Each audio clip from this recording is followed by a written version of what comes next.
How's it going on, guys and girls? Welcome back to Aquila Painting. My name's Graham and welcome to the channel.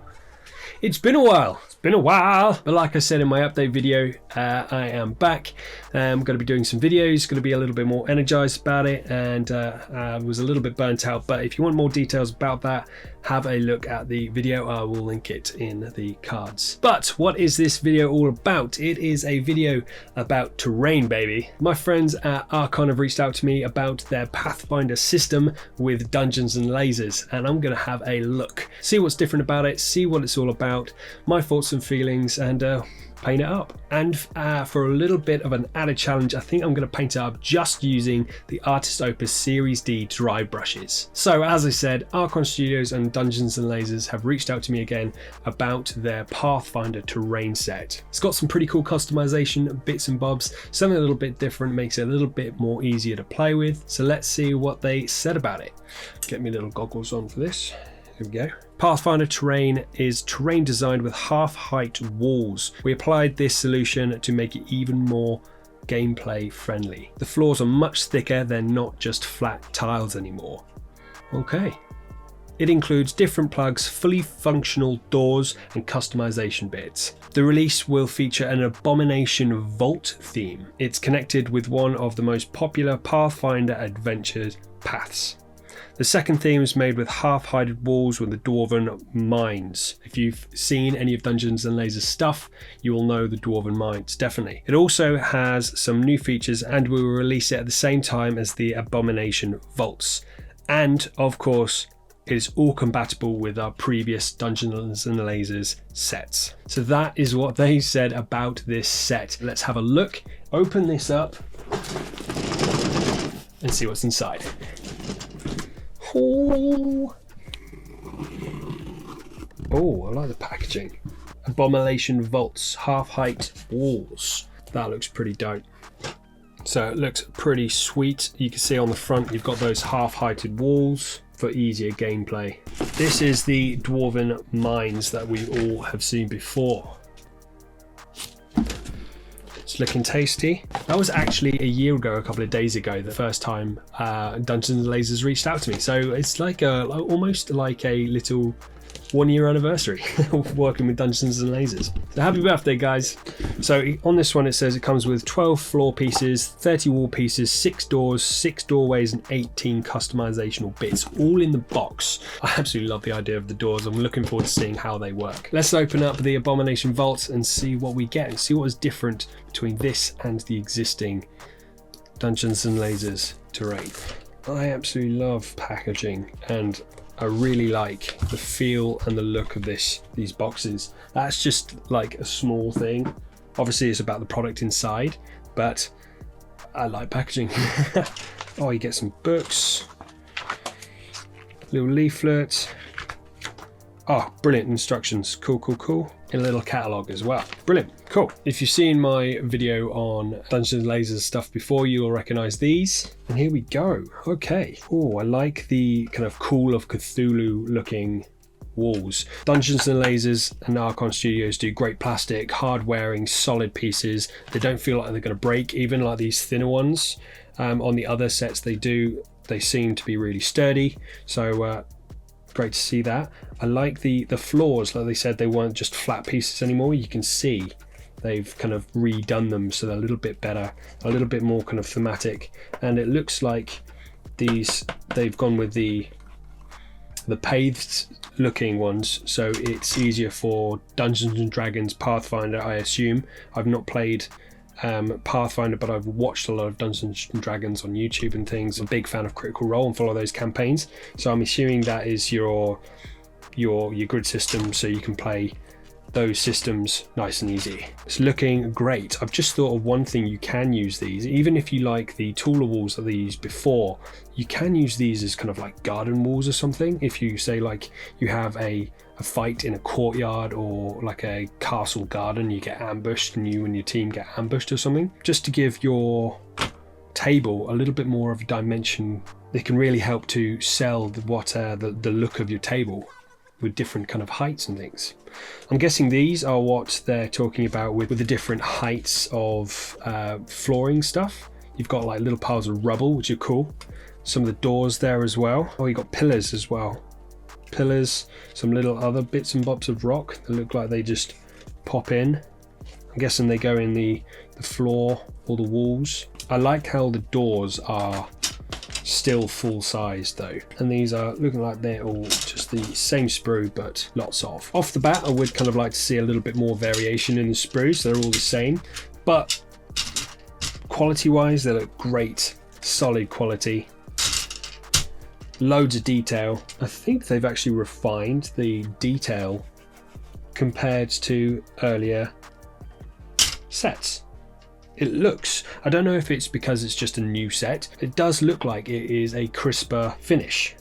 Let's have a little comparison to the older sets. 1 second. Whoopsie daisy. Oh. Oh. Here we go.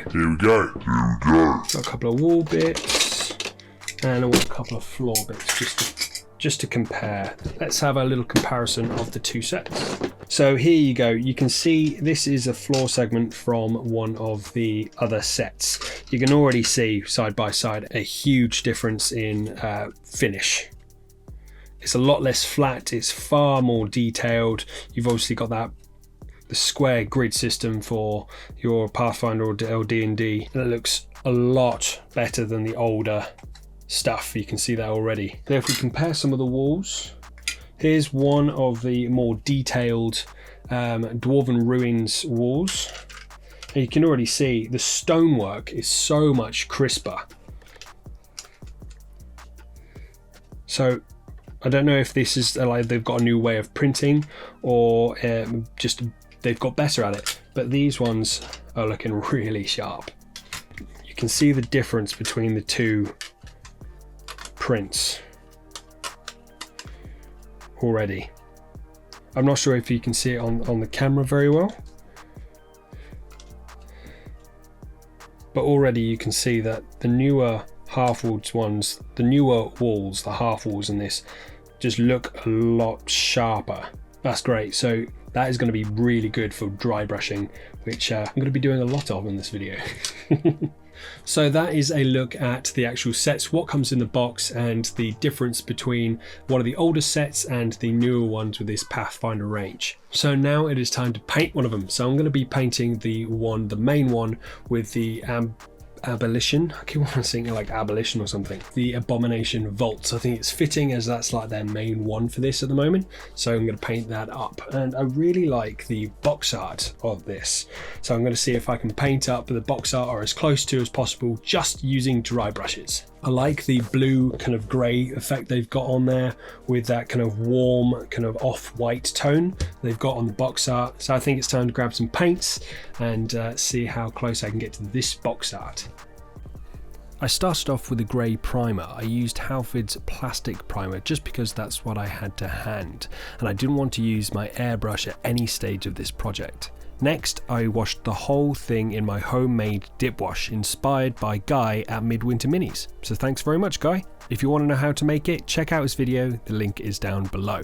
I wanted to try and get as close to the box art as I possibly could, and to me it seemed to have an all over bluish turquoise tone to the stone. So the plan is to start from the darkest colour and work my way up to the lightest. For my foundation colour I used Incubi Darkness, and I thought there would be a great colour to start as a base. So I broke out the dry brushes from Artist Opus and got the large brush and stippled Incubi Dark all over the floors and wall segments. While that was drying, I looked back at the box art, and I think the stone slabs are lighter than anything else, and the walls have a slight gradient from dark at the top to light at the bottom. To achieve this look, I decided I was going to use a bone colour, and to give the floor segments a slightly heavier dry brush all over than the walls. Once that was complete, I wanted to do some washes to create that mottled, dirty look, and then finish in with a little bit more dry brushing of that same cream or bone colour. As I said earlier, on this project I'm using Artist Opus Series D brushes, and just so we're all on the same level, These are brushes I got myself, and this video is not sponsored by Artistopus or Dungeons & Lasers at all. Dungeons & Lasers have sent me the kits, but to have a look at and give my own personal feedback on. It is not sponsored or paid for by either company. Now that's out of the way, back to the video. So, the secret of using these Artistopus dry brushes is in moisture. Weird, I know. Dry brushing, moisture doesn't really go hand in hand, but just bear with me. The key is using the dampening pad. They say with the end of the large brush, add a drop of water into the pad, and that is enough to keep you dry brushing with one load. This means you don't have to keep going back and forth to the paint, clogging up your dry brush with more and more paint. Also, each time you do this, you get less and less paint on the brush, so you can naturally get those smooth transitions as you paint by building up those colours. Don't get me wrong, it does take a little bit of getting used to working this way, and I found that having a couple of drops of water in the dampening pad works well for me. But if you've got them, or if you're thinking about getting them, have a play around and see what works for you. Also, as a side note, the more you use the brushes like this, the cleaner they actually get, so less maintenance. Bonus! For the walls, I was a little bit more selective with my dry brushing. The box art really picks out the kraken motifs and the tentacles and leaves the plain brick areas darker, so that's what I'm going to do here. I started off with a heavier dry brush on the decorated tentacles and motifs, and then once my brush had less paint on it, I did a lighter dry brush in the recessed brick areas. Nice and easy technique for a great look. Now that the first layers of dry brushing is done, you can really start to see the details on the floors and walls come out, but they're not worn and dirty enough to match the box art. For this, I'm going to use some washes. I grabbed a few that I thought I would use, but I only ended up using the black and the brown, as I couldn't really see any evidence of any greens or sepias on the box art. There's only really 3 things that I think are key doing this dirty stone look without looking like you've just poured a wash all over it. 1, take a relatively large brush and blotch water all over the piece you're going to paint. 2, take the wash you're going to use and blotch them all over the areas you put the water. And the 3rd, don't overthink it.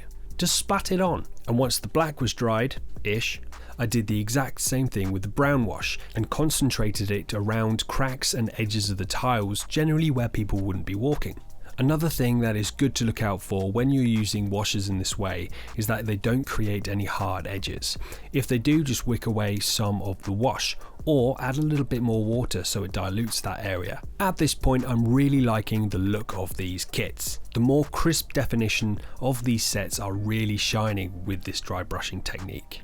Now, as we can see on the artwork, we're almost there with the stone floors. They just need to be a little bit brighter. So I went back in with my bone colour and did a final light dry brush.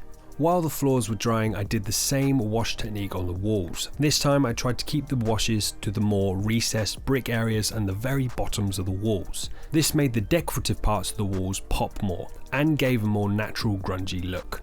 To finish the general look of the walls, I saw on the box art there was a bluish glow on the edges of the walls themselves. So I did a light dry brush with turquoise in the same areas. Now that the walls and the floors are done, it is time to move on to the extra bits that will give this kit some real lived-in character. It's time to paint the doors and all the glowing eyes and candles. This is the step that separates just a dry brushed kit that still looks pretty good to a really nice rounded polished kit on your table. Starting with the doors, they didn't look very detailed, so I stippled on some Rhinox hide, a dark brown, and then some Doomball brown. Next I took a gold colour and with my smallest dry brush I stippled on in the giant intricate hinges. And that was the doors done. Last but definitely not least was the fun glowing candles and eyes.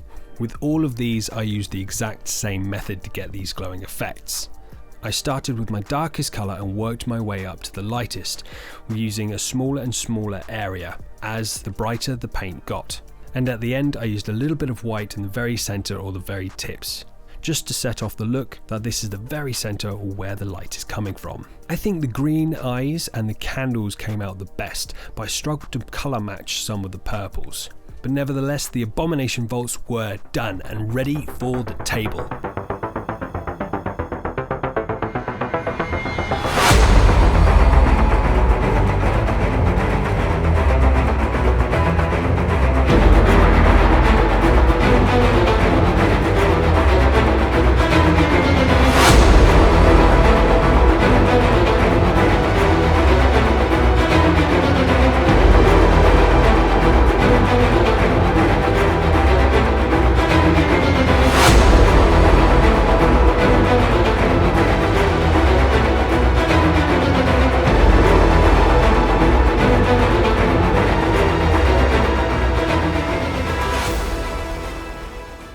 Honestly, a massive thank you to Dungeons & Lasers for sending out me these kits. It's always a pleasure to working with you guys, and I look forward to seeing what you're going to do next. If you want to get hold of any of their awesome RPG terrain kits, guys, head over to their website. The link is in the description. I really like how this kit came out. Granted, there are a few bits that aren't exactly like the box art, but in general, I think I succeeded in my mission to replicate it. If I was to do it again, I think I would add a little bit of white to the turquoise on top of the walls, just to brighten that up, and maybe add a little bit of green somewhere in the process while doing the floor segments, as I think my interpretation of this kit is just a little bit too blue compared to the original artwork. But overall, I had a great time painting this. It was a lot of fun and it was dead simple to do. If you've got any questions on how I painted it or any of the techniques that I use in this video, guys, don't be afraid to leave a comment down below. I answer all of my comments personally. I love to have a chat with you guys. So that's it for another video of Aquila Painting. I hope you've enjoyed the video, guys. Let me know what you think of these Pathfinder sets from Dungeons & Lasers in the comments. Is this something that would fit in with your tabletop game? Would this fit with your D&D or Pathfinder campaign? Let me know your thoughts as well. Thank you so much to Archon Studios and Dungeons & Lasers for sending me this kit out. Really impressed with the quality of the product and the finish of them. Keep up doing the great work. And if you want to find any of these kits, then I'll put the links down below to their website. And hey, let them know that I sent you. If you like what you see here, guys, hit the like button and make sure to subscribe so you don't miss out on any more Aquila Painting content. And see you in the next video. Peace!